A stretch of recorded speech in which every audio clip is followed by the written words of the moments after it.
देखा कि Pakistan peoples party का हुकूमत वफाक पे बने। आने वाला रिजल्ट नजर आ रहा है। पंजाब में नवाज शरीफ क्लीन स्वीप करने जा रहा है। हमारा जो PDM का हुकूमत था 18 महीने कामयाब अगर नहीं हुए तो क्यों नहीं हुए? इसलिए कि हमारा इत्तेहादी खिदमत करने के बजाय अपना जाती दुश्मनियां पे तवज्जो दे रहे हैं। बिलावल साहब ये 10 दिनों में वो मान लेंगे कि मुस्लिम लीग नून की हुकूमत है। 70% आबादी है, उनका मुतालबा है कि हमारा पुराना सियासतदानों से जान छुड़ाओ।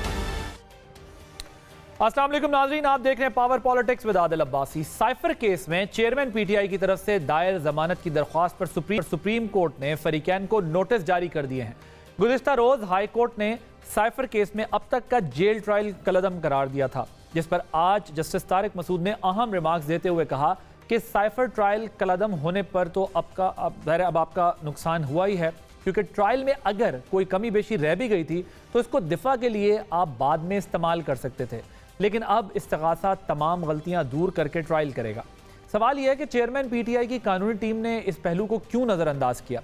इस मौके पर PTI वकील ने भी सियासी इंतकाम की बात की तो जस्टिस तारिक ने कहा कि आप मुकदमात को सियासी तौर पर चलाएंगे तो यही होगा जो हो रहा है। किसने कहा था कि इखराज मुकदमा और जमानत को एक साथ चलाएं? मुल्जिम 60 साल से कम नहीं है और केस मजीद इंक्वायरी का है, तो इस तरफ आए। यानी उन्होंने एक इशारा भी दिया कि आप जिस तरह केस को लेकर चल रहे हैं उसमें फ्लॉज हैं। सवाल पैदा होता है कि क्या चेयरमैन PTI के पास मौसर कानूनी मुआवनत का फुकदान है, क्योंकि मुख्तलिफ केसेस में तेज़ी से पेशरफ्त हो रही है। अलकादर केस में भी काबीना कमेटी ने चेयरमैन PTI समेत 29 अफराद का नाम ECL में डालने की सिफारिश कर दी है। इस केस से वाबस्ता एक और अहम शख्सियत के एतराफ़ी इंटरव्यू की बातें भी हो रही हैं, लेकिन बिलावल भुट्टो ने आज दिलचस्प दावा किया है। अपनी इत्तेहादी हुकूमत की नाकामी की वजह बताई, जिम्मेदारी का तयन भी कर दिया है। हमारा जो PDM का हुकूमत था 18 महीने कामयाब अगर नहीं हुए तो क्यों नहीं हुए? इसलिए कि हमारा इत्तेहादी खिदमत करने के बजाय अपना जाती दुश्मनियां पे तवज्जो दे रहे थे। इनका इरादा ये है कि जिसका भी हुकूमत बने, चाहे वो PTI का हुकूमत हो या नून लीग का हुकूमत हो, कि वो अपना हिसाब ले, वो अपना जो जाती दुश्मनियां है उस पे वो तराए, इंतकामी कार्रवाई करे। क्या बिलावल भुट्टो ने PTI की सियासी इंतकाम के बयानियों को तस्लीम कर लिया है? अगर ऐसा है तो काबीना में रहते हुए बिलावल भुट्टो ने यह एतराज़ क्यों नहीं उठाया? क्या बिलावल भुट्टो की नाराजगी की वजह सिंध में होने वाले तबादले और कार्रवाइयां हैं? इस हवाले से मेयर कराची के खिलाफ भी तहरीक अदम एतमाद आने का इम्कान जाहिर किया जा रहा है। दूसरी तरफ इस तमाम पेशरफ्त और इल्जामात से नवाज शरीफ का इक़्तिदार में वापसी का सफ़र आगे बढ़ रहा है। इस हवाले से नून लीग ने अपनी ख्वाहिश खुलकर बता दी। क्या नून लीग की ये ख्वाहिश पूरी हो जाएगी और इसके लिए क्या कीमत देने के लिए वो तैयार हैं? इन तमाम इशूज़ पर हमने बात करनी है। हमारे साथ स्टूडियो में मौजूद हैं वकील तहरीक इंसाफ नईम हैदर पंचोता साहब, आमिर इलियास राना साहब सीनियर सहाफ़ी हैं, तज्ज़ियाकार हैं, सरदार नबील गबोल साहब सीनियर रहनुमा हैं पाकिस्तान पीपल्स पार्टी के। वीडियो लिंक पे हमारे साथ कराची से मौजूद हैं। आप तीनों को बहुत शुक्रिया। पंचोता साहब, पहले मुझे ये बताइएगा कि सीनियर पियोने जज ने जो आज बात की है जस्टिस तारिक साहब ने PTI की कानूनी हिकमत अमली पर, क्या आपकी लीगल टीम जो है वो कोई मौसर तैयारी नहीं कर सकी? क्योंकि जो फ्लॉज का हवाला दिया गया है, कहा गया है कि आप लोग केस को सियासी बुनियाद पर लड़ना चाहते हैं, तो क्या कोई एडवाइस ठीक नहीं? आप भी तो वकीलों के पैनल में शामिल हैं, क्या हो रहा है ये आप लोगों की तरफ से? नहीं, देखें, लीगल हवाले से कोई ऐसी बात नहीं है। अगर लीगल टीम को देखा जाए तो रात दिन पूरा जोर लगाकर और मुकदमे जो हैं बड़े बेहतरीन तरीके से, बेहतरीन दलाइल से लड़े जा रहे हैं, कानूनी तौर पर भी, लेकिन सियासी तौर पर दरमियान में जिक्र करना क्यों ज़रूरी होता है? आज भी जब ये बात की गई कि पॉलिटिकल विक्टिमाइजेशन हो रही है तो हमने देखा कि उसके ऊपर जो है मुअज़्ज़ज़ अदालत जो है सुनना नहीं चाह रही थी। वाज़ेह नज़र आ रहा है कि किस तरह जो है हुकूमत जाती है और 16 महीनों में कितने मुकदमा 200 के करीब बना दिए जाते हैं, रिकॉर्ड का हिस्सा है। और ये भी उसी की कड़ी है और यही बताया गया कि ये उसकी कड़ी है, जैसे दूसरे केसेस बनाए गए दफ़ा 144 की खिलाफ वर्जी के ऊपर, तो उसके ऊपर तो कोई मेरा ख्याल में कोई ऐसा कतगन नहीं था कि कोई अगर ऐसी बात हुई। अच्छा, दो आपको हवाले दिए ना उन्होंने, एक तो रास्ता दिखाया, उन्होंने कहा कि 60 साल से ऊपर है उनकी उम्र खान साहब की, ये एक तरह का आपको हिंट मिली। दूसरी चीज़ आपको ये भी मिलता है इसके अंदर कि आपको वो कह रहे हैं आप अपना केस सियासी तौर पर मत लड़ें, आप इसको कानूनी तौर पर ही लड़ सकते थे, आपने सियासी सहारा लिया हुआ है, मतलब उसको पॉलिटिकल बनाया हुआ है, अंडर इंक्वायरी जो है वो मामला है। आपको तो वो ये इस तरफ इशारा मिला है, बात करेंगे आप लोगों ने इसको पॉलिटिकल ज़्यादा बना दिया। और वैसे भी अगर ये तमाम कार्रवाई हो भी जाती और सज़ा हो जाती तो ये तो फिर हाई कोर्ट में जाके और कमज़ोर केस साबित होता। देखें, बात यह है कि पहले आप ये देखें कि नीचे इस्लामाबाद हाई कोर्ट में जब ये मामला ट्रायल के हवाले से कि जेल के अंदर ट्रायल जो है वो नहीं हो सकता और ये इस्तदा की गई थी, कुछ जज की तैनाती है, उसको नोटिफिकेशन को कलअदम करार दिया जाए, तो उसके ऊपर आप देखें कि 1 महीना और 4 दिन चीफ जस्टिस साहब ने फैसला जो है महफूज रखा। 1 महीना और 4 दिन के बाद अगर फैसला सुनाया तो फैसला क्या सुनाया कि जेल जो है वो कानूनी है। अब वही मामला जो है ICA उसमें फ़ाइल की गई, इंट्रा कोर्ट अपील फ़ाइल की गई, जिसमें 2 मेंबर बेंच ने जब फैसला दिया तो उन्होंने कहा जी कि तमाम नोटिफिकेशन जो हैं वो कलअदम करार दिए जाते हैं। जो पहला नोटिफिकेशन था 29 अगस्त को, अब इन तमाम नोटिफिकेशंस में कोई लीगल जो है वो जो उसका प्रोसेस होता है वो पूरा ही नहीं किया गया।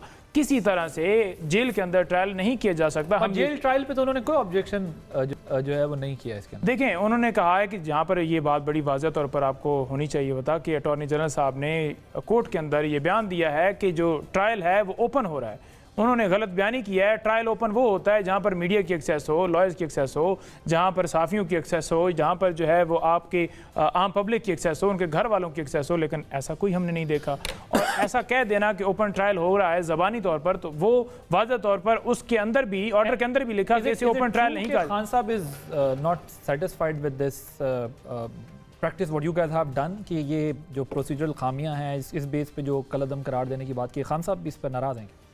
देखें, कोई बरहमी का इजहार किया किस तरह से जी? ये जो जिस तरह आप लोग केस लड़ रहे हैं इस तरह से? नहीं, खान साहब को पता है कि ये मामला ये है कि ये सियासी तौर पर केसेस बनाए गए हैं, झूठे केसेस हैं, बोगस केसेस हैं। लीगल अगर देखा जाए तो 1 मिनट के लिए एक केस जो है वो नहीं बन सकता था। इमरान खान साहब जब पेश होते हैं तो उनके साथ लोग होते हैं और वो अगर तारीख के ऊपर आते हैं तो दहशतगर्दी दफात लगाकर पर्चा दर्ज कर दिया जाता है। और नवाज शरीफ साहब कल पेश हुए हैं, वहाँ पर गमले भी टूटे। क्या आपने कहीं पर कोई पर्चा देखा उनके ऊपर दर्ज हुआ?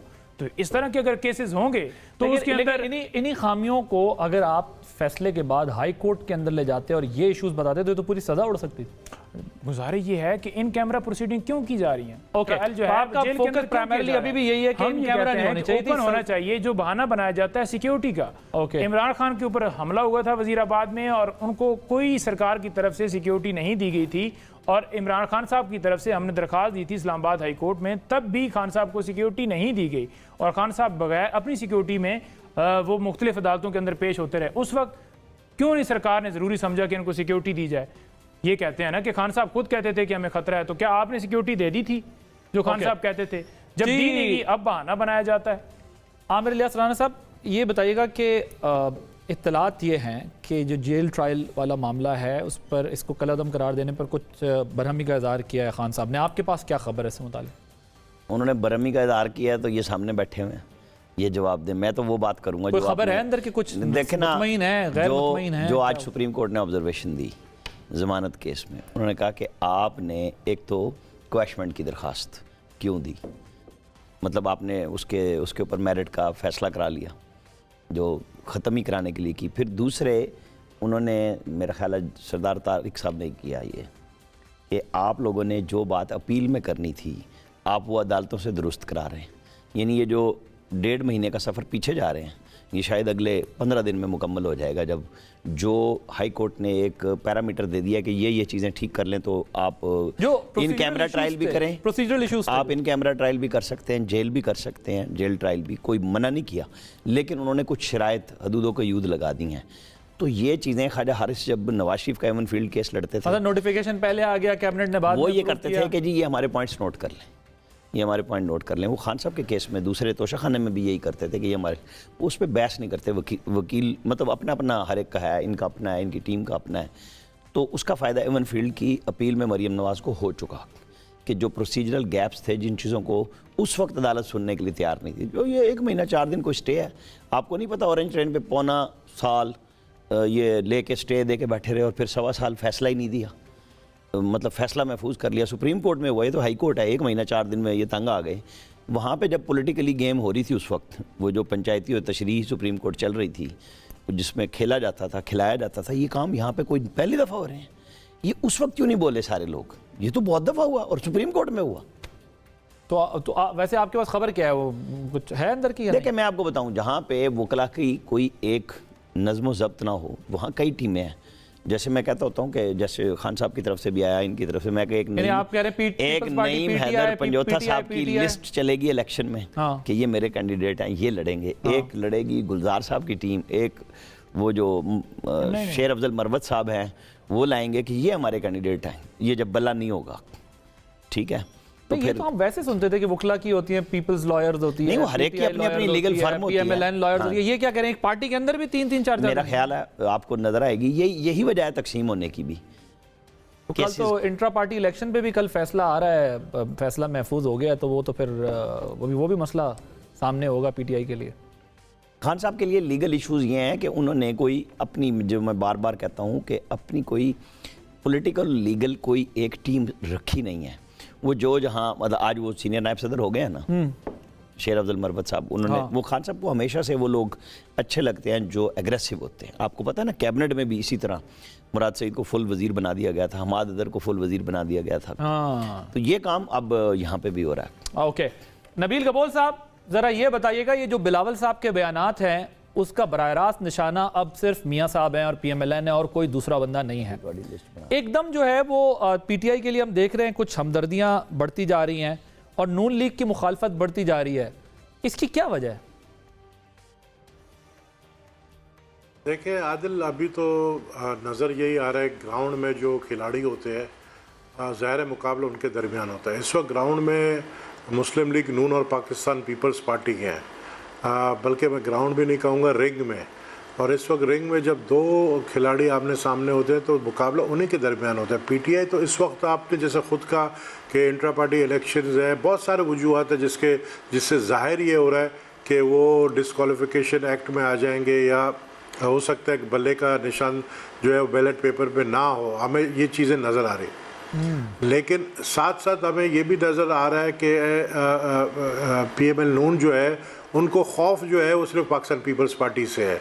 और वो जो है सिंध में सबसे पहले उन्होंने छेड़ा हमें, सिंध में आकर उन्होंने एमक्यूएम से एहतियात कर लिया। हालांकि इस एहतियात से हमें कोई फ़र्क नहीं पड़ता है, क्योंकि जिस तरह मैं बार बार कहता हूँ कि जिस ऐसा एहतियात बना है जिस पर सिर्फ हंसी आ सकती है कि ना नून का सिंध में वोट है ना एमक्यूएम का पंजाब में वोट है, और ये एहतियात कैसा है ये तो मुझे समझ ही नहीं आता। तो उनका हदफ जो है वो पाकिस्तान पीपल्स पार्टी को कम सीटें दिलवाने का मतलब हदफ है कि पीपल्स पार्टी से ज़्यादा वोट कौमी असम्बली में वो नून को मिले। हमारा हदफ है कि मुस्लिम लीग नून से ज़्यादा वोट सीट्स हमें मिले। यही वजह है कि बिलावल साहब ने जो है अपना इलेक्शन कैंपेन पहले ही शुरू कर दिया है। दूसरी जमातों का अभी तक इलेक्शन कैंपेन शुरू ही नहीं हुआ है, लेकिन उन्होंने शुरू किया। आज चित्राल में बहुत ज़बरदस्त जलसा हुआ है। मैं नहीं समझता हूँ कि चित्राल के लोगों को अभी कोई रोक सकता है पीपल्स पार्टी को वोट देने में। इसी तरीके से जहाँ जहाँ जा रहे हैं चेयरमैन बिलावल, वहाँ पे पजीराई हो रही है। तो हम समझते हैं कि मुस्लिम लीग नून के हवाले से सर, वो पीपल्स पार्टी वाले, पीपल्स पार्टी पीएमएलएन वाले कह रहे हैं कि वो पेशावर गए तो आसमा अरबाब साहिबा और अरबाब आलमगीर साहब वो छोड़ के चले गए, उन्होंने कहा दूसरे डिस्ट्रिक्ट का रुख किया तो फिर वहाँ पर लोग छोड़ना शुरू हो गए। अभी आप चित्राल की तो बात कर रहे हैं, लेकिन साथ साथ जो ये कह रहे हैं कि अब ये आप बड़ा सीरियस चार्ज लगाया कि जी 16 महीने में हम इसलिए नाकाम हो गए कि हमारी इत्तेहादी हुकूमत यानी कि पीएमएलएन जो है वो इंतकामी कार्रवाई में मसरूफ थी।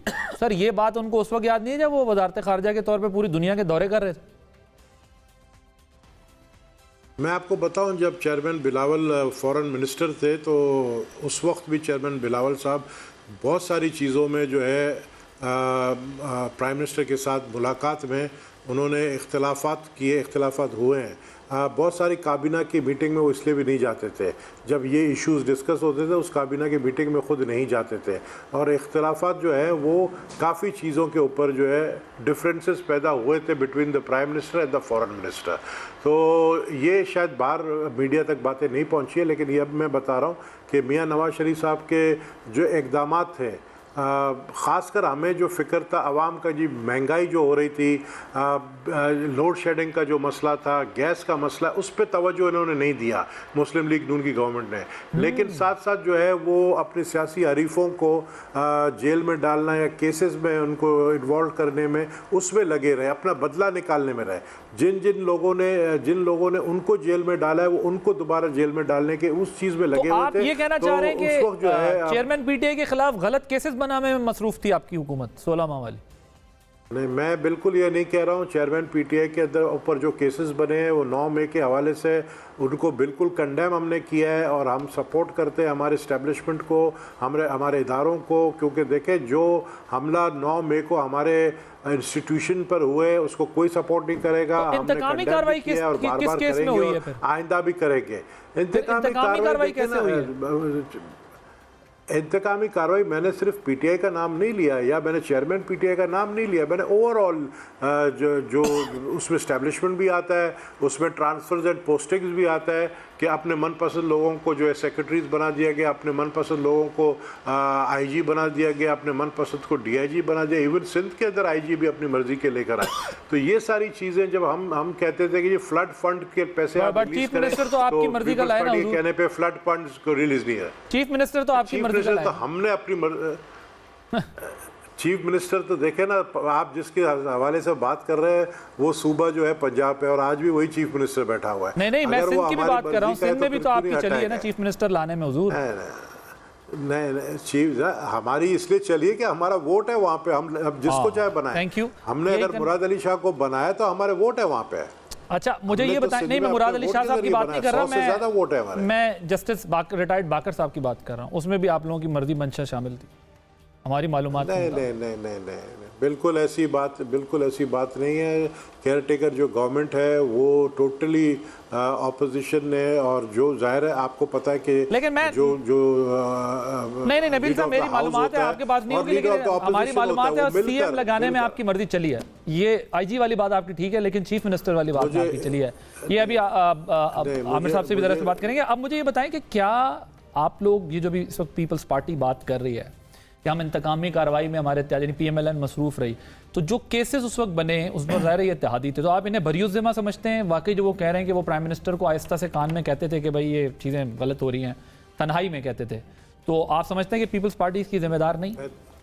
देखें, सबसे पहले गुजारिश ये है साहब कि जब इन्होंने देखा कि अब इनके इंटरेस्ट जो हैं वो मैच होते हैं और पाकिस्तान तहरीक इंसाफ को, इमरान खान साहब की हुकूमत को जिस तरह गैर आइनी तौर पर इन्होंने सिंध हाउस के अंदर मंडियाँ लगाकर, पैसे की बोलियाँ लगाकर इन्होंने ख़रीदा लोगों को और अदम एतमाद के ज़रिए हुकूमत इमरान खान की ख़त्म की, ये बराबर के शरीक हैं। आप ये बताएं कि 6 पॉइंट प्लस जो है जीडीपी जा रही थी, क्या ज़रूरत थी जो है इनसे प्रैक्टिस करवाने की?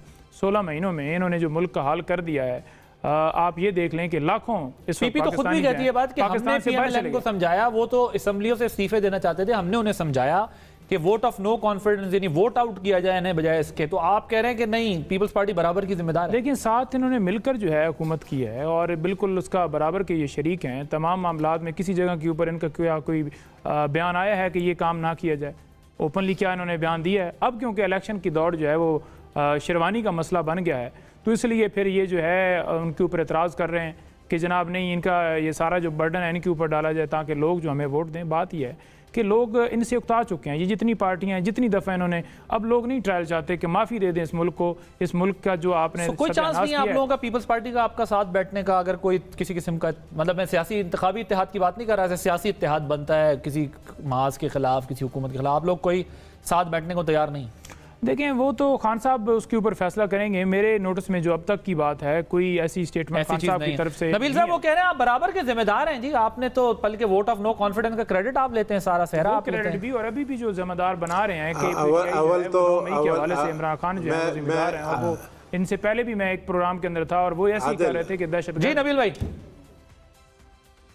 आदिल, आपको चाहिए था पीटीआई के किसी मेंबर को बुलाते सियासी, अब आप वकील साहब से पूछ रहे जो पीटीआई के सर, ये आजकल पीटीआई वकला के हवाले आप क्या कर रहे हैं? आप आजकल टीवी नहीं देख रहे क्या? पूरी शेर अफजल मरवत साहब सीनियर वाइस प्रेसिडेंट वकील, कोसा साहब आपकी तरफ से गए, उनके आजकल वो बड़े एक्टिव रहनुमा है वकील, एतजाज साहब उनकी हिमायत में, पंचोता साहब, ये तो पूरी वकीलों के पास है पीटीआई, शुएब शाहीन साहब। आदिल देखे आदिल, मेरी बात सुने, ये सियासी बातें सियासतदानों से पूछे, वकील के हाथ में अगर पार्टी उन्होंने दे दी है तो वो ऐलान करे, जैसे मरवत को बना दिया वाइस प्रेसिडेंट, तो हमारे भाई को भी बना दे, कोई ओहदा दे दे, फिर मैं उनका सवाल का जवाब दूंगा। लेकिन बात की है, वकील हो या कोई आम बंदा हो या कोई रेडी वाला मजदूर हो, आप उसका जवाब दें। नहीं, आप नहीं, मुझे आप जवाब दें। मुझे आपका जवाब देने में कोई, मुझे नहीं, मुझे देखे ना, आप देखिए ना, भाई देखे ना, आपके नाम के नीचे वकील लिखा हुआ है, इन्होंने, हम टीवी वालों को या तो इनको बोलते वकील हटा दे, रहनुमा अच्छा, फिर आपके जितने जो वकील हैं ना, बात ये है कि आप, अच्छा चलो आप सवाल ना बोला करें, जितने आपके वकील हैं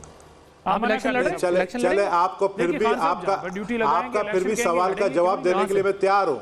जिस जगह आपका फिर भी सवाल का जवाब देने के लिए मैं तैयार हूँ। आप अपना सवाल मुझसे करें, आपको हक है बिल्कुल सवाल करने का, लेकिन चले वो अलग सी बात है। वो कह रहे हैं आप बतौर वकील मेरे से सवाल करें। पीपल्स पार्टी का कोई वकील नहीं आता है। बतौर वकील कर लेते हैं। आप उससे 15 साल जो आपने सिंध में हुकूमत की, उसका बताएं कि क्या वहाँ दूध की नहरें जो हैं बहती हैं। चले मैं जरा मैं इसका जवाब लेते हैं, लेकिन अभी असल इशू की तरफ आ रहे टॉपिक। जी आमिर इलियास राना साहब, वो जो नबील साहब बात कर रहे हैं, वो कह रहे हैं जी हमने तो उनको बताया PMLN की गवर्नमेंट को, और बहुत बताया कि ये काम मत करें, ये इंतकाम में ना पड़े। गवर्नेंस आज जो नहीं थी 16 महीने में हमारी जो बदतरीन कारकर्दगी थी, उसके पीछे रीज़न ये था। फिर जो बिलावल साहब कह रहे हैं अब ये बाबों की 70 साल वालों की सियासत ख़त्म हो गई है, बिलावल साहब कह रहे हैं कि जी ये इंतकाम की सियासत से नहीं मुल्क आगे बढ़ सकता। 70% पाकिस्तानी अब इस किस्म की सियासत को तस्लीम नहीं करते। तो पीपल्स पार्टी तो अपने आप को अब डिसएसोसिएट कर रही है सारे मसले से, और वो कहते हैं कि हमने बताया और हम अभी भी समझते हैं कि ये कार्रवाइयाँ इस तरह की नहीं होनी चाहिए, सिवाय 9 मई के उन्होंने कहा। दो चीज़ें क्लियर हैं। एक, सिंध में उनको कोई मसला नहीं है पीपल्स पार्टी को, इलेक्शन के अंदर इत्तेहाद वगैरह बनते रहें, जो कुछ भी है वो अपनी हुकूमत दोबारा बना लेंगे। लेकिन बाकी चीज़ों पे मेरा इत्तेफाक नहीं है नबील गबोल साहब से, बड़ी मादरत के साथ। बिलावल साहब जाते थे या नहीं जाते थे, खुर्शीद शाह, नवीद कमर, जितने वफाकी वज़रा थे, किसी एक ने मिनट्स रिकॉर्ड कराए हों तो ये बता दें कि कैबिनेट में इन्होंने ये एतराज़ात किए थे। बहुत अच्छी बात है। कैबिनेट की बात पब्लिक नहीं ना कर सकते, चलें बता दें कि हमने कही थी बात। ये सब प्रेस कॉन्फ्रेंसों में भी साथ बैठा करते थे। नवीद कमर साहब के बारे में तो कहते हैं इतने पसंद आए शहबाज साहब को, वो पीपल्स पार्टी को कहते थे कि आप हमारे हवाले कर दें। 5 वज़रा इकट्ठे बैठते थे प्रेस कॉन्फ्रेंसों में, पीपल्स पार्टी, नून लीग, JUI सबके, और इत्तफाक़ राय से मरदमशुमारी पे भी ठप्पा लगाया। ये जो अब कह रहे हैं हमने नहीं कहा, वहाँ पे एतराज़ लिखवाया था कि 4 महीने के बाद अब इलेक्शन नहीं 90 दिन में कराएंगे। क्या मुराद अली शाह, नवीद कमर नहीं बैठे हुए थे उस मरदमशुमारी वाले CCI के अजलास में? किसी ने लिखवाया? ये सब सियासी पॉइंट स्कोरिंग है। बिल्कुल क्लियर बात है कि वो महंगाई थी या कुछ थी। क्या बिलावल भुट्टो ने पार्लियामेंट के अंदर खड़े होकर शहबाज शरीफ की तारीफ़ नहीं की? क्या उन्होंने सिंध में शहबाज शरीफ की मौजूदगी में नहीं कहा हमें शहबाज स्पीड पंजाब कराची में चाहिए, हमारे घर आज भी उस पे आता है, टैंकर पे पानी आता है? ये चीज़ें रिकॉर्ड पे मौजूद है। आज सियासत है, सारी पार्टियां सियासत करती हैं, वो पीपल्स पार्टी करे, वो PTI करे, वो नून लीग करे। ध्यान में रखें आमिर साहब, ये बात ध्यान में रखें। अब जब बिलावल साहब ये कहते हैं ना कि हमने पॉलिटिकल विक्टिमाइजेशन की हमारे इत्तेहादी ने, तो वो इनके मौक़िफ़ को तकवीयत दे रहे हैं। ये कह रहे थे कि हमारे साथ पॉलिटिकल विक्टिमाइजेशन हो रही है। आज बिलावल साहब उसको स्टैंप लगा रहे हैं। ये वही बात है कि लेवल प्लेइंग फील्ड नून से मांगी जा रही है। लेवल प्लेइंग फील्ड नून ने देनी है या एस्टेब्लिशमेंट ने देनी है? कहना किसी को है, सुनाना किसी को है। ये सीधी सी बात है। वो एस्टेब्लिशमेंट से गिले कर नहीं, मतलब ये एस्टेब्लिशमेंट से गिले हैं, बनते नहीं है ना, वो इत्तेहादी हैं। वो बार नबील साहब के एस्टेब्लिशमेंट हमारी बहुत प्यारी है, बार बार वो कह रहे हैं कि आप हमें ना कहें, हमसे जवाब ना लें। देखें ना, कल मौलाना ने एक बात की तो आज वो बुजुर्गों में 17-72 में उन्होंने मदरसा भी डाल दिया कि वहाँ जाके बैठ जाएं। तो एबटाबाद में बिलावल भुट्टो साहब को चाहिए था आसिफ जरदारी साहब का लेटर ऑफ रिटायरमेंट खड़ा करते हैं कि जी ये है, अब हम सियासत कर रहे हैं, बाकियों से भी ये कहेंगे। वो ये नहीं कह रहे, उसका जवाब नहीं दे रहे। वो एक अच्छा स्टांस बनाया है कि इनको हटाएं, हमें लाएं। ये पॉलिटिकल पार्टी का राइट है, इसको भी नहीं कोई कह सकता चैलेंज कि वो बिलावल क्यों कह रहे हैं। कहना चाहिए उनको, जब अपना पॉइंट ऑफ व्यू लोगों में लेके जाना है, वो क्या लेके जाएं। मतलब कि 16 महीने की हुकूमत पे अगर नून लीग नहीं बात कर रही तो पीपल्स पार्टी कैसे कर सकती है? वो भी तो पिछली बात कर रहे हैं ना। नून लीग भी हमेशा से यही कह रही है कि जब से नवाज शरीफ का वहाँ से डिपार्चर प्लान तैयार हुआ, उस वक्त से यही बात आई कि हम करेंगे 17-18 पे, कि हम कहाँ खड़े थे। जैसे अभी ये 6.5 की GDP की बात नहीं, मैदर मतलब वो एक तब भी 6 थी, वो थी, ये थी, 6 है। नहीं वो, लेकिन वो जो एक आलमी मुआहदा तोड़ के गई, 6% पे ग्रोथ जाती है तो फिर उसके बाद नया क्राइसिस आपके पास कितना खड़ा हो जाता है, वो बड़े लंबी बहस है इकोनॉमी के ऊपर। मैं यही कह रहा हूँ, 6% ग्रोथ पाकिस्तान में आती है तो फिर यहाँ से डॉलर भी शॉर्ट होना शुरू हो जाता है, बहुत सारे इशूज आ जाते हैं। आपका सर्कुलर डेट का मसला आपके सामने खड़ा हुआ है। नबील गबोल साहब, क्या एक वजह यह भी है कि मेयर कराची के खिलाफ भी अदम एतमाद आने की तैयारी हो रही है, इस बात पे भी गुस्सा है और फिर कुछ ट्रांसफर पोस्टिंग्स पे भी गुस्सा है? मुझे इल्म नहीं है कि मेयर कराची के ख़िलाफ़ कोई अदम एतमाद आ रही है या लाने की कोशिश की जा रही है। इसके हवाले से मेरे पास कोई ख़बर नहीं है, लेकिन अगर वो लाने की कोशिश भी करेंगे मुझे पूरा यकीन है कि वो फेल हो जाएंगे, क्योंकि पीटीआई के और अगर जमात इस्लामी की कोई अलाइंस हो रही है तो वो फिर ऐलान करे कि आगे आने वाले इलेक्शन में भी अलाइंस कर रहे हैं, और अभी ये तहरीक अदम एतमाद लाने में भी अलाइंस कर रहे हैं। ये इनके अलाइंस, इनके वोट बैंक है ना वहाँ पर, लेकिन मुझे नहीं लगता कि ये कामयाब होंगे। इवन अगर ये कर भी रहे, ये कामयाब नहीं होंगे। जी क्या कह रहे हैं? आवाज मैंने कहा अगर ये कोशिश भी करते हैं, अभी आपको आवाज आ रही है? जी आ रही है।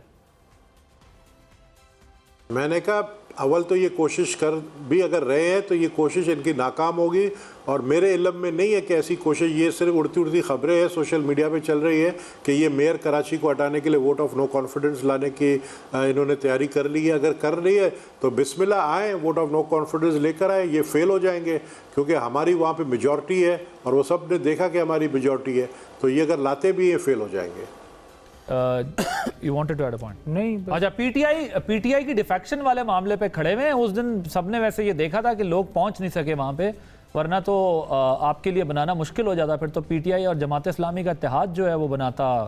तो आप इतने पुरअतमाद किस तरह हैं? अगर अभी कर लेना इत्तेहाद, आदिल अभी कर लेना इत्तेहाद, अभी क्यों नहीं करते हैं? पीटीआई जमात इस्लामी चले जाए पीटीआई वालों के, पीटीआई वाले जाके करें, पीटीआई के नुमाइंदे बैठे हैं यहाँ पर, ये ऐलान करें कि जी हम जमात इस्लामी के साथ इत्तेहाद करने जा रहे हैं, ये ऐलान करें और आए, बिस्मिल्लाह आए, वोट ऑफ नो कॉन्फिडेंस लेकर आए, पता चल जाएगा इनको। आप लोगों को किसी स्टेज पे अगर जरूरत पड़ी नबील साहब, तो आप जाएंगे पीटीआई से रब्ता करेंगे? देखिए हमें इस वक्त, मैं लोकल गवर्नमेंट की बात नहीं कर रहा हूँ, लेकिन आगे जनरल इलेक्शन में कौमी असम्बली के अंदर मैं समझता हूँ कि पाकिस्तान पीपल्स पार्टी के पास ज़्यादा सीटें होंगी, और अगला जो भी हुकूमत बनेगा वो एक अलायंस हमें करना पड़ेगा किसी न किसी जमात के साथ, उसमें कोई भी हो सकता है। और मुझे आने वाला जो हुकूमत नजर आ रहा है वो कोलिशन गवर्नमेंट है। देखिए पीटीआई डिपेंड करता है कि पीटीआई के साफ सुथरे लोग आते हैं या नहीं आते हैं।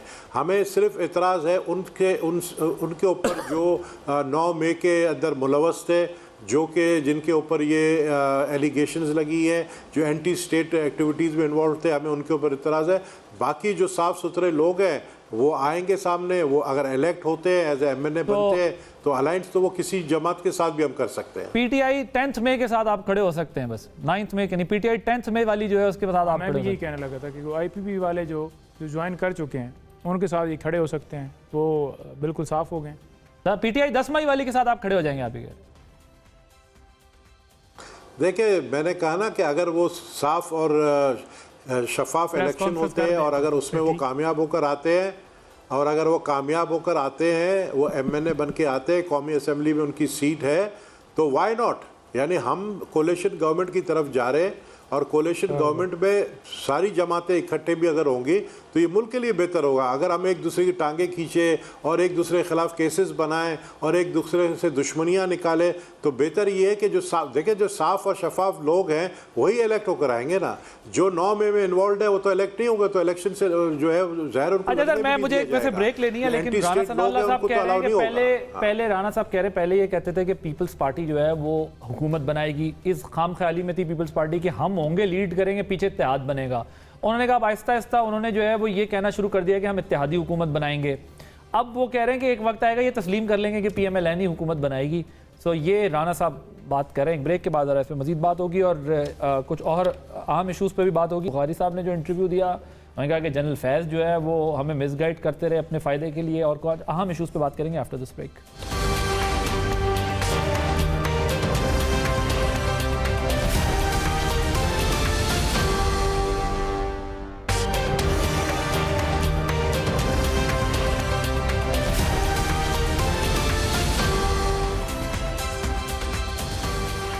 Welcome back. आमिर साहब ये बताइएगा, अलकादर ट्रस्ट के हवाले से एक अहम इंटरव्यू आने की भी बातचीत चल रही है, आपकी क्या खबर है? वो इंटरव्यू रिकॉर्ड हो चुका है, होना है, कितना डैमेजिंग है, नहीं है? आप खबर दे दें, 2 दफा मैं आपको कह चुका हूँ, खबर दे दें। नहीं, दो देखें, 2-3 चीजें। स्पेकुलेशन जो है ना, मैं तो सच्ची बात है स्पेकुलेशन पे जाना नहीं चाहता, आप बार बार ला रहे हैं। जब तक जिस इंटरव्यू की बात हो रही है वो खुद ना कह दें, अभी तो उनसे मुतालिक लोग कह रहे हैं ना। जावेद चौधरी साहब का भी एक व्लॉग मौजूद है, और उस व्लॉग की मौजूदगी में बहुत सारे लोगों ने कह दिया है कि जी वो शायद उनका हाँ, कोई सोशल नया- मीडिया पे तो ये होता है, कह दे फिर बाकी लोग फिर उस पे अपना डिजिटल- टैग लगा नहीं, के वो कह रहे हैं कि वो इंटरव्यू तो एक डिजिटल नया जो फोरम आ रहा है उसके अंदर आएगा, वो किसी चैनल को नहीं आएगा।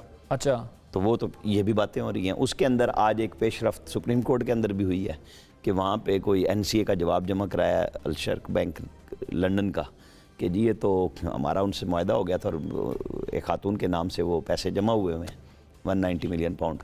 ये कई ट्विस्ट आएंगे अभी, जैसे वो पंजोता साहब कह रहे थे ना प्रेस कॉन्फ्रेंस कर दे कोई, तो ये इंटरव्यू आएंगे तो ट्विस्ट भी आएंगे। आज अल मशरिक बैंक की रिपोर्ट भी सुप्रीम कोर्ट में जमा हुई। वही ना, मैं उसी की बात कर रहा हूँ। हाँ। तो अगर वो केस इंटरव्यू के साथ मुंसलिक है हाँ। तो ठीक भी तो हो सकता है ना कि अगर आप इधर ठीक होंगे तो आप उधर ठीक हो जाएंगे, अगर आप इधर ठीक नहीं होते तो फिर आप उधर भी फंसे। लेकिन वो कहते हैं एनसीए ने नहीं कहा था, वो फैमिली ने खुद रकम मुंतकिल की। हाँ, अब यही बात है ना कि ये सुप्रीम कोर्ट में किस तरह सेटल होगा। इशू तो ये है कि इमरान खान साहब ने और शहजाद अकबर साहब ने, ये दो बंदे थे, उसमें आज़म खान साहब हैं, प्रिंसिपल सेक्रेटरी हैं, सेक्रेटरी कैबिनेट है, उनके बयानात हो चुके हैं ना उस वक्त के कि जी ये पैसे की बात नहीं हो रही, बात हो रही है कि काबीना के अंदर एक पर्सनल पैसे को, यानी जो गवर्नमेंट ऑफ पाकिस्तान को आना था, सवाल इतना है ना, वो पैसा एक पर्सनल अकाउंट में सेटल कराया गया वो सुप्रीम कोर्ट में, लेकिन वो पर्सनल अकाउंट के जुर्माने का था। ये केस है ना, अब वो सेटल होना है, वो सुप्रीम कोर्ट का बेंच भी लग गया उसके ऊपर, ये अलग से उनके ऊपर के जी आपने काबीना को अंधेरे में रखा। 4 वज़रा के 5 वज़रा के बयानात हैं जो नैब में जाके दिए उन्होंने, और बड़े स्टार वज़रा हैं जिन्होंने टेलीविजन पे ये बातें की हुई हैं कि हमने पूछा था, हमें नहीं बताया कि ये लिफाफा बंद है। हाँ। क्वेश्चन उसके ऊपर है कि अगर एक रकम हुकूमत पाकिस्तान को आनी थी तो आपने हुकूमत पाकिस्तान के अकाउंट में क्यों नहीं ली, आपने एक प्राइवेट जुर्माने में क्यों एडजस्ट की। सवाल इतना सा है। हाँ। ये वकील हैं, बेहतर बता सकते हैं, हम तो इसके ऊपर। अच्छा, मुझे ये बताइए, जो 29 लोगों के नाम आए अलकादर ट्रस्ट में, आज सबको ईसीएल में डाल दिया। ईसीएल पे तो चेयरमैन पीटीआई तो अभी जेल के अंदर है, उनका ईसीएल में क्यों डाला है? क्या जमानत का कोई अंदेशा है क्या? नहीं, कहीं पे लिखा हुआ है, ये तो कहेंगे ना कि इमरान खान ने तो जाना ही कहीं नहीं है, ना जाए बाहर, लेकिन नहीं, कोई जमानत का चांस है कि जमानत होने वाली थी तो इस वजह क्या कहीं पे नहीं जमानत का? तो आज जो जमानत होनी थी वो तो सुप्रीम कोर्ट से चला गया केस गैर मुय्यना मुद्दत के लिए, वो दोबारा दरखास्तें देंगे, अपील करेंगे, वहीं उसी पे हमने स्टार्ट में बात की। ये क्वेश्चन कहीं पे नहीं लिखा हुआ कि अगर कोई शख्स जेल में तो उसका नाम ईसीएल में नहीं डाल सकते आप। जो जेल के बाहर हैं उन 29 लोगों में, उनमें वो लोग भी हैं ना जो चिल्ले काट के आए हैं, उनके नाम भी हैं ईसीएल के लिए। कोई बाहर निकलने वाले थे लोग? नहीं निकलने या नहीं निकलने, एक कैबिनेट का फैसला सब कमेटी ने किया है, कैबिनेट इसको एंडोर्स कर देगी तो उसको फिर हाई कोर्ट या सुप्रीम कोर्ट में ही चैलेंज करना तो जो पड़ेगा। बाहर हैं वो कैसे वापस आएंगे? हाँ, वो फिर वो होता है, अगर लाना हो तो हमेश खान आया हुआ है इस मुल्क में, पंजाब बैंक के सदर थे, आपको पता है, अमेरिका से लेके आए थे, अगर लाना हो तो आ जाता है। तो आपने ये भी नहीं बताया कि वो इंटरव्यू हुआ है या नहीं हुआ? आपने नहीं, मैं तो कह रहा हूँ कि जी मैं उसके ऊपर मैं नहीं जाऊँगा। मैंने जावेद चौधरी साहब का नाम इसलिए लिया कि मैंने उनकी गुफ्तगू सुनी, जो वो बोल रहे हैं, वो दो बातें कर रहे हैं कि आधा इंटरव्यू हो गया है, आधा रहता है। वो कहते हैं उन्होंने पॉइंट बना लिए हैं और वो ये बातें करेंगे। ये मैं तो नहीं ना कर रहा बात, मैं उन्होंने ये कहा कि अभी पता नहीं इंटरव्यू, उन्होंने कहा शायद हो गया या होने वाला है, लेकिन पॉइंट्स उसके अंदर नहीं, साथ उन्होंने ये कहा शायद आधा रिकॉर्ड हो गया है और आधे उन्होंने पॉइंट्स बना लिए हैं, और वो ये दोनों चीजें एक तरफ जाएंगी ना। प्रेस कॉन्फ्रेंस जिस तरह कह रहे हैं ना, आपके पास क्या ये प्रेस खबर है? कॉन्फ्रेंस ही है ना, इंटरव्यू भी। इंटरव्यू हो गया रिकॉर्ड, कोई इंटरव्यू डैमेजिंग होगा आप लोगों के लिए, कोई गवाही शवाही आ जाएगी कि ये क्या हुआ है सारा? देखें, गुजारिश ये है कि इस तरह के इंटरव्यू तो हर रोज़ आपके सामने आ रहे हैं और कोई ना कोई एक तोहमत लगाई जाती है चेयरमैन पीटीआई के ऊपर, इमरान खान साहब के ऊपर या उनकी अहलिया के ऊपर, उनके ख़ानदान के ऊपर, कोई ना कोई ऐसा प्रापोगंडा रोज़ाना किया जाता है। जो जितने मनगढ़ंत प्रापोगंडे हैं ये सारे खुद ही एक्सपोज होते हैं और ख़ुद ही इसके अंदर जो है ये आते हैं और वो क्लियर भी हो जाते हैं, उससे कोई फ़र्क नहीं पड़ता। दूसरे नंबर पर जो बयानात हैं, अब पहले तो बयानात होते थे अगवा बराए तावान, और अब जो बयानात लिए जाते हैं वो अगवा बराए जो है बयान, तो वो उस अगवा के बाद आकर बंदा बयान देता है और सबके सामने। तो अगवा के बाद अगर ज़बरदस्ती किसी से या उसके ऊपर मुकदमात बना के या और पॉलिटिकली विक्टिमाइज करके, लेकिन जिनका जिक्र हो रहा है, अगर जिनका जिक्र हो रहा है और अगर वो बताएं कि जी ये सब मामला इस तरह हुआ था, तो फिर वो भी इल्ज़ामात होंगे, वो मतलब बिल्कुल आपके ख्याल में वो भी इल्ज़ाम ही होगा? बिल्कुल इल्ज़ामात होंगे, क्योंकि पूरी दुनिया को पता है कि जितने इस वक्त गवाह पेश किए गए हैं, आज़म खान उनके घर वाले दरख्वास्त देते हैं कि वो जो अगवा हो गए हैं उनकी FIR करवाते हैं, अचानक से वो बरामद हो जाते हैं कोर्ट के अंदर और बयान देते हैं चेयरमैन PTI के खिलाफ। कि जनाब मुझे तो साइफर जो है वो वापस नहीं लेकिन किया आजम खान कोई क्लास 4 के बच्चे तो नहीं है ना। आजम खान पाकिस्तान के प्रिंसिपल सेक्रेटरी रहे हैं। देखें, उनके बात- बयान को यहाँ चाहे ग्रेड की वो बात नहीं है। तन्हाई में दें या सामने दें या बैठ के दें या ज़रा कानूनी तौर पर तो एक उन्होंने जिस तरह जगह देना है वहीं देंगे, लेकिन वो कुछ 4 साल के बच्चे तो नहीं है कि वो ये कहेंगे कि यहाँ बयानात के जो ऊपर जो बात आप कर रहे हैं, यहाँ ग्रेड का मसला नहीं है। अगर किसी के ऊपर तशद्दुद किया जाए तो वो जितना भी बड़ा ऑफिसर हो तो वो बेचारा बोलेगा, उसको मारा जाएगा, उसे नंगा किया जाएगा, उसके घर वालों को उठाया जाएगा, उनके बहन भाइयों को उठाया जाएगा, एफआईआर दी जाएंगी, क्या क्या तशद्दुद करते बट हैं। आजम खान साहब देखें, एक प्रिंसिपल सेक्रेटरी फवाद हसन फवाद साहब भी रहे हैं, उनके ऊपर भी केसेस चले हैं, उन पर भी बड़ा दबाव रहा है, वो भी जेल में गए और उसके बावजूद उन्होंने एक लफ्ज़ नहीं बोला। और एक प्रिंसिपल सेक्रेटरी आजम खान साहब भी हैं। अब आजम खान साहब उससे भी आगे की बात बता रहे हैं जो बात लोगों को पता नहीं थी। सो ये इतना आसान भी नहीं है। अगर आप कह रहे हैं ऐसा तशद्दुद अगर होता उन पर कोई नज़र भी आता, लेकिन जाहिर है दबाव होता है, ये हमेशा होता है, कोई पहली दफ़ा नहीं हो रहा ना आखिरी दफ़ा हो रहा है, ये चीज़ें रहती हैं। नबील कबूल साहब, आपके ख्याल में, मैं ज़रा आता हूँ ज़रा दूसरे टॉपिक की तरफ दोबारा, ये मुझे बताएं कि ये जो राना साहब कह रहे हैं कि हमें अक्सरियत मिलेगी तो ही मसला हल होगा, क्या यही बुनियादी वजह है? क्योंकि आप लोग तो एक इत्तेहादी गवर्नमेंट जहन में बना के बैठे हुए थे। अब देखा कि PMLN 125 सीटें पंजाब से बता रही है, सिंध बलोचिस्तान का भी रुख कर रही है, तो क्या असल वजह यही है कि वो अक्सरियत लेना चाहते हैं और मखलूत हुकूमत के चक्कर में नहीं? देखिए, PML नून तो इस खाम ख्याली में है और इस ख्वाहिश में है कि उनको रिंग में जो है खड़ा कर दिया जाए और सामने वाला जो खिलाड़ी है उसके हाथ बांध के मैच का आगाज़ किया जाए। वो इस ख्वाहिशात में है कि जी पंजाब में वो स्वीप करेंगे, जो कि मुझे नज़र नहीं आ रहा है। अगर आप ग्राउंड रियलिटी देखें तो मुझे नून की ठीक है अक्सरियत सीटें उठाएगी पंजाब में, लेकिन जो वो सीटें जो उन्होंने सोच के बैठे हुए हैं वो नहीं उठा पाएंगे। हमने साउथ पंजाब में बड़ा अच्छा हमारा होमवर्क है। साउथ पंजाब में हमने इलेक्टेबल्स हैं हमारे, जो अभी पिछले दिनों भी जिन्होंने शमूलियत की है और अभी भी और मज़ीद करेंगे। इस वक्त चेयरमैन बिलावल जो है वो KPK का दौरा ख़त्म करके, चित्राल का दौरा ख़त्म करके फिर क्वेटा जाएंगे बलूचिस्तान में। बलूचिस्तान में कुछ दिन ठहरेंगे, यौम तासीस का जलसा है 30 नवंबर को, और इसी दौरान कुछ वहाँ पर इलेक्टेबल्स हैं जो कि हमें ज्वाइन करेंगे। फिर उसके बाद साउथ पंजाब के इलेक्टेबल्स भी हैं, वो भी ज्वाइन करेंगे, और सेंट्रल पंजाब से भी कुछ ऐसे नाम सामने आएंगे 15 दिसंबर के बाद कि फिर इनको ये पता चलेगा कि जी हम जो पीपल्स पार्टी के लिए मजाक उड़ाते थे कि सिर्फ 7 सीटों वाली जो पार्टी है वो पंजाब में क्या अक्सरियत दिखाएगी। हम जानते हैं कि पंजाब जो जीतेगा वही प्राइम मिनिस्टर बनेगा, लेकिन ये पंजाब जीतने वाली पोजीशन में नहीं है। और हमें पता है कि यहाँ पर जो है जिस तरीके से ये ख्वाहिश रख रहे हैं कि मुकाबला वन साइडेड हो पंजाब में, ऐसा नहीं होगा। हमने अपना होमवर्क जो किया है वो सिंध में किया है, बलूचिस्तान में किया है और KPK में कर रहे हैं इस वक्त। तो इंशाल्लाह आप अच्छा रिजल्ट देखेंगे पंजाब के। हम सिर्फ लाहौर या रायवंड को जीतने की कोशिश नहीं करेंगे। हम जब इक़्तिदार में आएंगे तो हम पूरे पंजाब के लिए काम करेंगे इंशाल्लाह, और ये आवाम को बताना है। लेकिन और सर क्यों बार बार चेयरमैन बिलावल कहते हैं कि जी बोले। ये एक तो पंजाब की 141 सीटों पे मुझे जरा ये बताएं, बलूचिस्तान वाला मामला जो है, बलूचिस्तान में तो इलेक्टेबल्स PMLN की तरफ चले गए, तो आप उधर क्या इस वक्त उम्मीद है आपकी? और क्या चले नहीं गए? नहीं चले नहीं गए, सब नहीं गए, सब नहीं गए, कुछ गए, बिल्कुल कुछ गए हैं या कुछ रास्ते में शायद हो गए, लेकिन हम भी वहाँ पहुँच रहे हैं। 30 तारीख को वहाँ पर बड़ा जलसा करने जा रहे हैं और वहाँ पर जो है हमारे राब्ते हो चुके हैं। हमारे राब्ते में काफ़ी लोग हैं वहाँ पर, और आप देखेंगे 30 नवंबर के बाद अगला दिसंबर के पहले हफ्ते में वहाँ पर से कुछ लोग जो है पीपल्स पार्टी ज्वाइन करेंगे। वो 141 सीटों वाले पंजाब का क्या होगा? हम वहाँ, मैंने कहा ना कि जो आखिरी में इलेक्शन से कुछ दिन पहले जो आखिरी में कैंपेन होगा वो पंजाब में ही होगा, और पंजाब में कैंपेन ख़त्म करेंगे। शुरू उन्होंने किया KPK से और पंजाब में एंड करेंगे, तो उसमें आप देखेंगे अच्छा रिजल्ट मिलेगा। और हमें उम्मीद है इंशाल्लाह 80 के करीब सीटें पाकिस्तान पीपल्स पार्टी को मिलेगी। बाकी हम कोलेशन करेंगे, हम दूसरे जमातों के साथ जाएंगे। आज़ाद भी हैं इसके अंदर, दूसरी जमातें भी हैं, छोटी जमातें जो बनी है अभी ताज़ा वो भी है, छोटी जमातें जो बनी है अभी ताज़ा वो भी हैं। ये आप मिले हैं चेयरमैन PTI से, ये जो अली नवाज अवान साहब से मुतालिक बात हो रही है, उन्होंने कहा है कि उनके बारे में कोई बयान नहीं देना, वो हमारे साथ ही हैं? जी, मैं कल भी खान साहब से मिला हूँ, दौरान समात उनसे मुलाकात हुई, जिस वक्त नैब जो है वो रिमांड के लिए इस्तदा कर रहा था। और उसमें नैब की भी बड़ी बात अगर आप कहेंगे तो मैं थोड़ा सा बता देता हूँ कि मज़ाक़ खेज़ है कि वो कह रहे हैं कि जो डीड थी, डोनेशन डीड, उसकी ओरिजिनल कॉपी चाहिए, इसलिए हमें रिमांड चाहिए।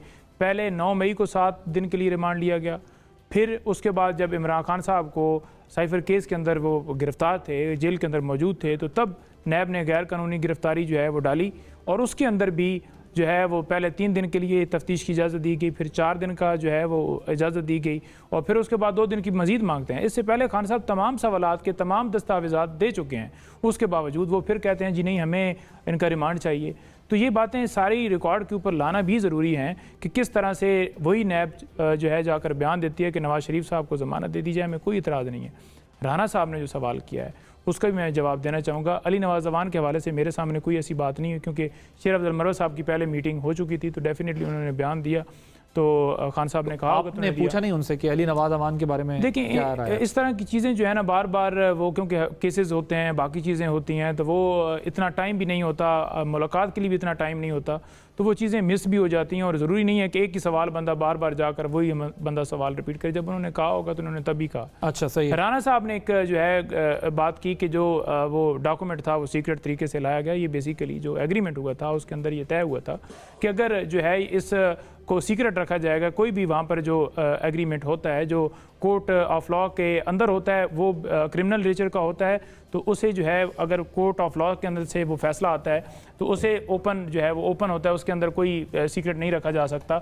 लेकिन जो एग्रीमेंट जो वहाँ पर हुआ वो था सिविल नेचर का, जो आउट ऑफ कोर्ट था, तो उसे जो है कैबिनेट के सामने लाया गया और रखा गया कि ये अगर सर खुद आपके वुज़रा राना साहब नहीं कह रहे, आपके वुज़रा कह रहे थे कि वो 5 मिनट में आया, लिफाफा बंद, अप्रूव हुआ और कैबिनेट ने कहा 4 लोगों ने 3 लोगों ने ऑब्जेक्शन किया तो उन्होंने कहा बस ये हो गया। ये यही था ना कि निकालें इसको, क्योंकि ये वहाँ पर साबित करना था कि ये जो रकम गई है ये मनी लॉन्ड्रिंग की है या क्या है, तो उसको साबित करने के लिए पहले ये डिस्कस हुई बाकायदा तौर बात कि अगर हम इसको जो है वो यहाँ पर केस करते हैं तो 100 मिलियन से ज़्यादा जो है पाकिस्तान बाहर जो है वो हार चुका है, केसेस हार चुका है, तो अगर 5 साल के बाद केस हारते हैं तो ये पैसा जो है चला जाएगा और अगर हम जीतते हैं तो फिर ये जो है गवर्नमेंट के अकाउंट में आएगा। और अभी भी सुप्रीम कोर्ट के अंदर जो रकम पड़ी हुई है वो इमरान खान के अकाउंट में नहीं है और वो गवर्नमेंट की ही तस्वर की जाती है। क्विकली मुझे ये भी जवाब दीजिए, तो जुल्फी बुखारी साहब ने इंटरव्यू दिया है। नैब ने बाकायदा तौर पर 2020 के अंदर इस जो रिकवरी है उसको बड़ा खुशियां मनाई है कि हमने रिकवरी जो है वो की है और सिंध गवर्नमेंट ने भी अपने बजट के अंदर इसको मेंशन किया है। जुल्फी बुखारी ने जो स्टेटमेंट दी है उसके हवाले से मैं तो ज़्यादा कमेंट नहीं करना चाहूँगा, क्योंकि मैं तो उस वक्त कोई इस चीज़ का गवाह नहीं था कि क्या बात हुई क्या नहीं हुई, तो वो तो बेहतर गवाह तो आप कैबिनेट के भी नहीं थे, लेकिन आपने उस पर भी 10 मिनट गुफ्तगू मैंने खान साहब से पूछा है। अच्छा, और ये जनरल फैज के बारे में नहीं पूछा कि वो कोई मिसगाइड कर रहे थे? या मैं पूछ लूंगा अगर आप कहेंगे तो। जरूर पूछिएगा, ये जवाब मुझे अगले प्रोग्राम में आपने जरूर देना, ठीक है? क्योंकि जो और सवाल है वो हमें ऐसी इन्फॉर्मेशन दी जाती तो बिल्कुल खुल के आमिर साहब ये जनरल फैज पर एकदम जो पीटीआई की तोपें घूम गई हैं, इसकी क्या वजह? देखें, पीटीआई की तोपें घूम गई हैं, जनरल फैज़ के मुखालिफ की घूम गई हैं, वो एक गुफ्तगू का महवर ज़रूर है, क्योंकि वो एक ऐसे ख़ास टाइम में सब कुछ कर रहे थे। चाहे वो क्योंकि वो जब 2018 के इलेक्शन हो रहे थे तो डिप्टी डीजी के तौर पे वो सब कुछ कर रहे थे, फिर वो बाद में डीजी लग गए, तो उनका करैक्टर और किरदार तो ज़ाहिर है पाकिस्तान की एक सुपर स्पाई एजेंसी उसका बंदा हेड हो तो चीज़ें तो बहुत आती हैं। बट अब तो ये बात है ना कि पीटीआई कह रही है कि जी हमें मिसगाइड कर रहे थे। नहीं, अब मैं जुल्फी बुखारी साहब के उस स्टेटमेंट पे देखे ना जी, जुल्फी बुखारी साहब का अपना किरदार क्या है, वो कहाँ खड़े हैं, वो मतलब इसके ऊपर तो क्वेश्चन आएंगे ना कि ये सामने बैठ के तो कोई बंदा नहीं बात कर रहा, उनका तो कोई जवाब सामने नहीं है हमारे जनरल फैज़ का। मैं उनको डिफेंड भी नहीं कर रहा, मैं उन पर इल्ज़ाम भी नहीं लगा रहा, लेकिन इशू ये है कि ये उस वक्त क्या रोटी को चोची कह रहे थे बैठ के कि जनरल फैज़ अगर इमरान खान को चला रहे थे तो इमरान खान क्या थे, वो कुछ भी नहीं थे। अगर एक आज के आर्मी चीफ की बात आई कि उन्होंने वो बात बताई कि उनकी फैमिली में, प्राइम मिनिस्टर की उस वक्त की फैमिली में मसाइल आ रहे थे कि कुछ करप्शन के चार्जेस थे, उन्होंने बताई तो उन्होंने संडे वाले दिन उनकी ट्रांसफ़र करा दी। अगर वो इतने पावरफुल थे तो फिर या वो इनके साथ कनाइवेंस में थे या इनके असर में थे। तो आप ये कह रहे हैं अगर उस वक्त उनके खिलाफ उन्होंने एक एक्शन लिया तो बजाय इसके यहाँ भी ले लेते, अगर मतलब अगर वो इनके साथ नहीं थे तो फिर वो एक्शन लेते। फिर वो बात आ रही थी कि जब, क्योंकि उस वक्त मैं आपको बताऊं जिस दिन इनके तबादले का एक अनाउंसमेंट प्रेस रिलीज तो आई कि जी जनरल फैज़ पेशावर के कोर कमांडर हो गए और जनरल नदीम अंजुम DGI हो गए, तो उसके बाद रुकवाया गया। हालांकि जनरल बाजवा एबटाबाद या कहाँ से आए थे और वो PM से मिल के आए थे और उन्होंने ओके किया कि आप ये वो है unnecessary delay ठीक किया है। गया फिर उसको। नहीं, वो उन्होंने 4 घंटे के बाद इशू कराई प्रेस रिलीज। वहाँ 4-5 रिपोर्टर उस वक्त DGISPR के कमरे में मौजूद थे, उनको नहीं बताया गया था कि ये खबर कोई आ रही है। फिर दी गई खबर, वो खबर चली, ठीक है। उसके बाद फिर PM हाउस ने ज़राए से खबर चलवाई कि ये खबर गलत है। फिर उन्होंने वो कुछ किया जिसने 22 में अदम एतमाद भी कराई कि सिस्टम को उखेड़ने की कोशिश की गई कि नहीं मेरी मर्जी होगी। ISPR ने कहा कि नहीं, को हमने जो ऑर्डर किया है वही है। फिर PM हाउस ने प्रिवेल किया कि उन्होंने प्रेस रिलीज जारी की कि हमने इंटरव्यू भी किए हैं और हमने उसके बाद ये DG अपॉइंट किया है। उस पर एक मतलब ये सारी हिस्ट्री मौजूद है ना, कोई पुरानी तो नहीं है कहानी, को किताबों के तिल्स्म और शुरुआ तो नहीं है ये हमारे और आपके सामने की बात है। Concluding remarks 1 minute. मैं समझता हूँ कि ये जिसका कोई एविडेंस नहीं हो, जिसका कोई सबूत नहीं हो, उस पर मैं क्या बात करूँ। मैं तो सिर्फ इतना कहूँगा कि आपने देख लिया किसी को लाडला बनाने से, वो कहते हैं ना बच्चे को ज़्यादा आप लाड ना दें वो बिगड़ जाता है, तो वो चीज़ एक मिसाल बन गई है। और नया जो लाडला अभी जो सुपर लाडला बनने जा रहा है वो इमरान खान को देख ले कि जिस तरह उसको लाड दिया गया फिर बाद में बच्चा बिगड़ गया, क्या हुआ, आज अडियाला जेल में है। तो ये मैसेज हमारे आने वाले लाडला के लिए है कि वो देख ले पिछला लाडला के साथ क्या हुआ। Thank you so much Nabeel Gabol साहब, आमिर इलियास राना साहब, नईम हैदर पंचोता साहब। नाज़रीन आपने प्रोग्राम दे, अब्बासी को इजाज़त दीजिए। अल्लाह हाफिज़।